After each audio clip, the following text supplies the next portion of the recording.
Petrovaradin. In 1716, an Ottoman army moves north, vast, confident. Its objective is clear. Petrovaradin must fall. This fortress controls the Danube. It guards the road into Hungary, and beyond it lies Vienna. Everything points toward a familiar siege. But then something unexpected happens. The defenders do not remain behind the walls, as the Ottomans have seen so many times before. This time they step onto the battlefield, and then the gates open. Soldiers move into open ground. Steel collides. Gunfire flashes.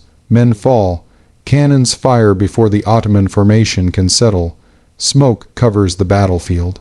Momentum slows. The siege barely has time to begin before it turns into a fight for survival.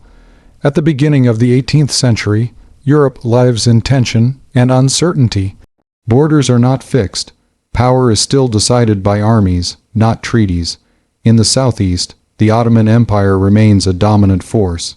For generations, it has expanded steadily across Anatolia, through the Balkans, and deep into southeastern Europe. Each successful campaign pushes its frontier farther north. Facing it is the Habsburg Empire, a power that survives not by vast territory but by holding key positions. Its strength does not come from numbers alone, but from fortifications, defensive systems, and control of major rivers. Between these two powers flows the Danube River, one of Europe's most important natural highways. Whoever controls the Danube can move troops, artillery, and supplies faster than their enemy. And Petrovaradin fortress sits directly on that point. By 1716, tension has been building for years. Earlier treaties have slowed the Ottoman advance, but they have not stopped it. The empire still believes time is on its side. For Ottoman leaders, the north remains unfinished business. Hungary is still contested, and Vienna, though distant, remains the ultimate strategic prize. To advance safely, threats behind them must be removed. A strong fortress on the Danube cannot be ignored. And Petrovaradin is that threat. Petrovarad matters not because of its size, but because of its position. From here, artillery can control river traffic. From high ground, defenders can observe enemy movement from far away. Any army passing through this region must account for it. If the Ottomans bypass Petrovaradin, they risk attacks on their supply lines, strikes from the rear, and danger during retreat. In war, that risk is unacceptable, so the objective is clear from the start. Petrovaradin must be taken. The Ottoman campaign begins with absolute confidence. Forces are gathered from across the empire. Experienced infantry, battle-hardened cavalry, and heavy artillery designed to break fortifications. Ottoman commanders expect resistance, but they do not believe the outcome can be reversed to them. Petrovaradin is simply another fortress, and fortresses have fallen before. On the defensive side, there are no illusions. They know the Ottoman army is coming. They know its size. They know its reputation. They also know one crucial truth. They cannot win by waiting.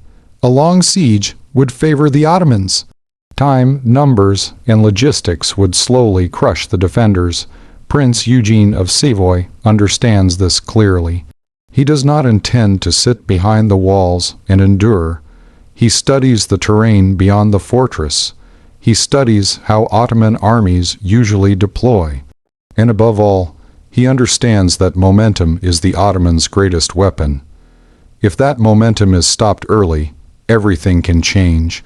But stopping it requires more than will. It requires time to position forces. It requires choosing the ground, and it requires forcing the enemy to fight on your terms. So as the Ottoman army draws closer to Petrovaradin, the war has not yet begun. But every move from this point forward will determine how it does. The Ottoman march begins far from Petrovaradin, not as a sudden surge, but as a steady flow of men and machines stretching day after day. Infantry leads the way, dense blocks advancing in measured rhythm.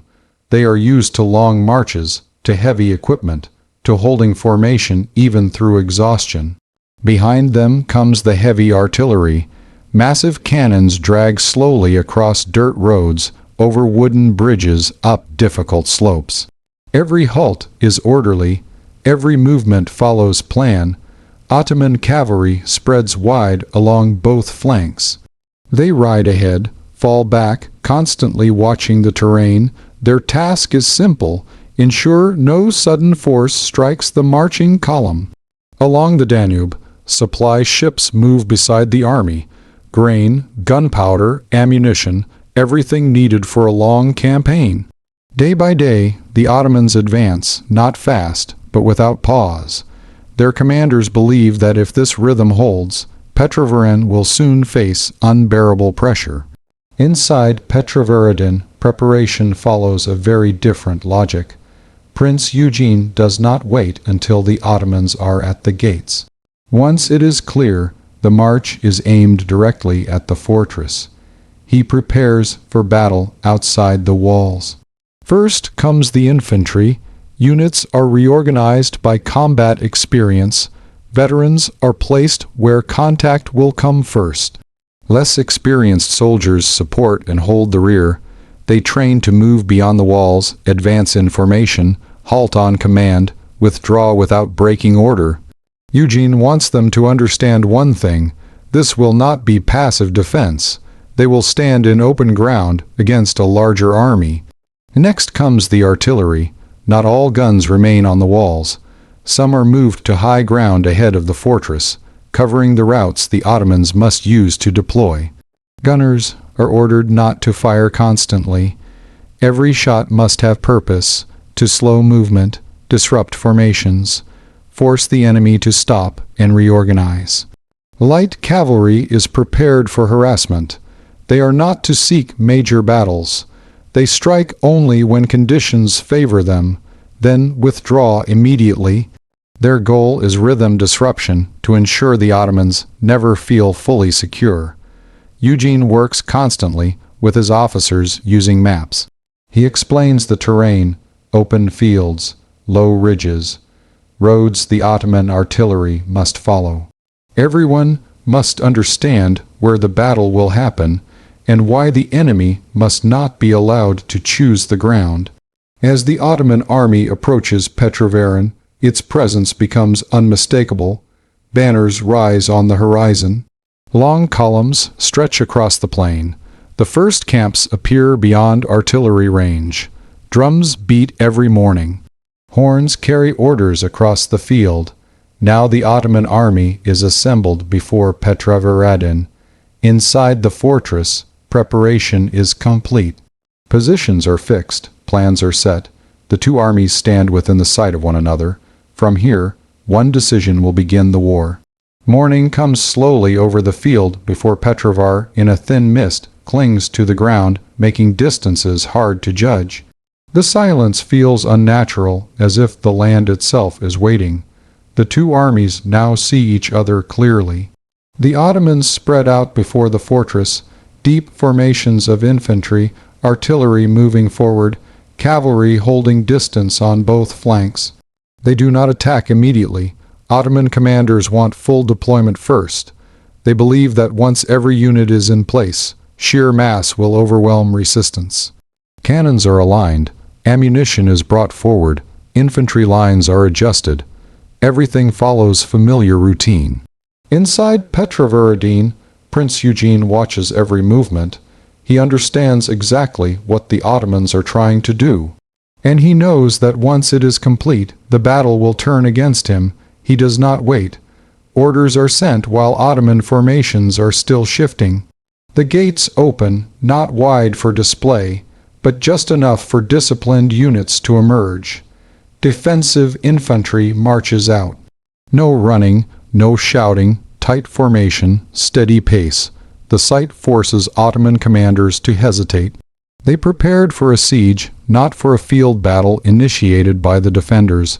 Once the defenders occupy their chosen positions, their artillery fires. The first shots do not target camps or fixed lines, but Ottoman units still moving and unformed.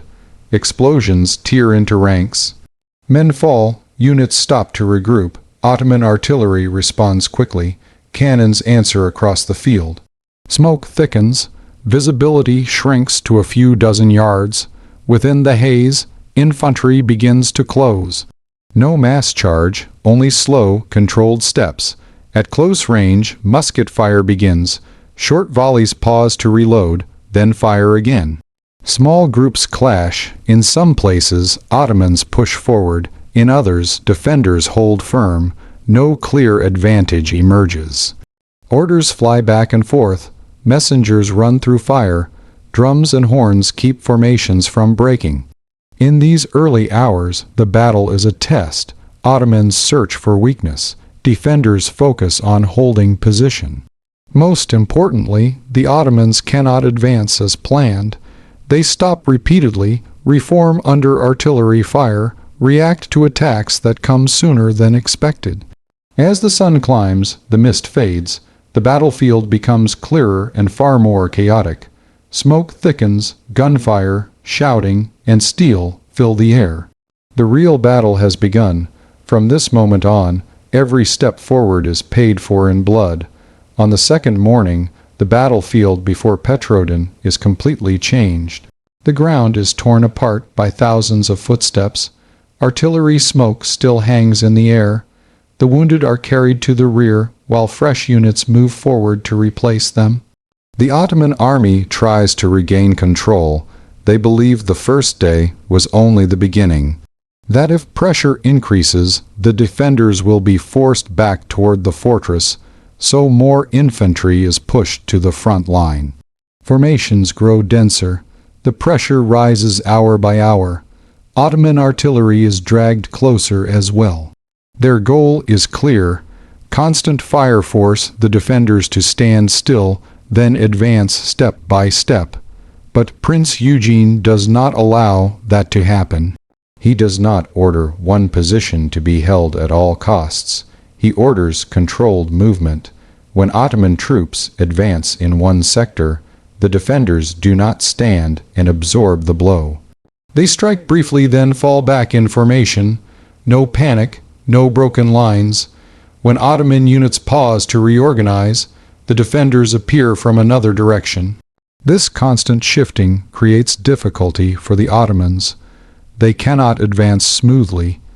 Each pause breaks their rhythm, and every loss of rhythm makes them more vulnerable to attack. At this point, the defenders' light cavalry begins to play a clear role. They do not charge the center of the Ottoman formation. They appear on the flanks. When an Ottoman unit pushes too far forward or moves too slowly, the cavalry strikes quickly, then withdraws at once. The goal is not destruction, but to force the enemy to turn and respond. Each time this happens, the Ottomans must divide their forces to protect both sides. The main formation slows, offensive pressure weakens. Meanwhile, the defensive artillery fires with restraint. They do not fire constantly. They wait for the right moment. When Ottoman troops gather too tightly in one area, or when enemy guns are being moved, accurate shots fall among them. Each volley forces the Ottomans to stop, reform their lines, and lose momentum again. At close range, infantry clashes continue without pause. Short exchanges of gunfire, slow grinding pushes, positions taken and lost multiple times in a single day. There are no clear heroic moments, only endurance and fatigue. The Ottoman army is still very large. They still manage to advance in some areas, but every step forward is slower and more costly. The defenders are fewer, but they know exactly when to fight and when to stop. By the end of the second day, neither side has achieved a decisive victory. The Ottomans have not broken the defensive line. The defenders have not fully driven them back, yet a quiet change has begun. Ottoman forces are growing tired from constant reaction. Commanders are forced to make rushed decisions. Formations no longer move with their original coordination. The defenders, though exhausted and taking losses, begin to feel it. Their plan is working. The battle is not over. But the balance is starting to shift. and both sides understand that what comes next will decide the fate of Petrovaradin. By the third day, the battle no longer looks the way it did at the beginning. The confidence is gone. The steady rhythm of advance has disappeared. Both armies are exhausted, but in very different ways. The defenders are used to this pace. They fight in short bursts. They withdraw in order. They rotate, recover, and return at the right moment. The Ottoman army is not. It is built to move forward without pause, to apply constant pressure through numbers to force the enemy to collapse over time. At Petrovaradin, that system no longer works. Early on the third morning, Prince Eugene recognizes the change. Ottoman formations are no longer continuous. The blocks of troops stand farther apart.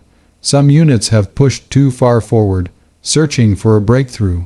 Others lag behind, slowed by exhaustion and broken supply lines. Gaps begin to appear between units. For a large army, this is the most dangerous moment. Prince Eugene understands that if the Ottomans are given time to reorganize, the opportunity will vanish. So, he chooses to end the battle that day. That morning, defensive artillery opens fire with greater intensity than ever before. Not scattered, not random. All fire is focused on the Ottoman center, where commanders are trying to regroup their forces for another push. Shells fall in rapid succession, the ground shakes, troops are forced to halt and bunch together. Thick smoke makes communication nearly impossible. Officers shout, but their voices are swallowed by cannon fire and musket blasts. In that moment of confusion, Prince Eugene orders a general advance. No longer small probing attacks, no more harassment. The entire defensive line moves forward at once. Infantry advances slowly but steadily. Formations stay tight. No units break off. No one chases retreating groups. The objective is clear. Push the Ottomans back step by step and deny them any chance to reorganize. Ottoman resistance is fierce. Many units fight with determination. In several areas, combat becomes brutal and close, but cohesion is gone. When one unit is pushed back, the neighboring unit cannot support it. When one group holds its ground, another is already retreating to avoid being cut off. The gaps widen. Prince Eugene waits for the right moment. Then he commits the cavalry, not to plunge deep into the Ottoman army, but to cut across lines of movement, split formations apart, and shatter command and control. Panic begins to spread. Some Ottoman units try to turn and counterattack. Others retreat earlier than planned. Decisions are no longer coordinated. What begins as an organized withdrawal quickly turns into chaos. Ottoman artillery has no time to redeploy.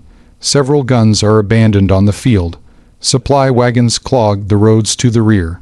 Commanders try to restore order, but orders arrive too late and many units no longer hear them at all.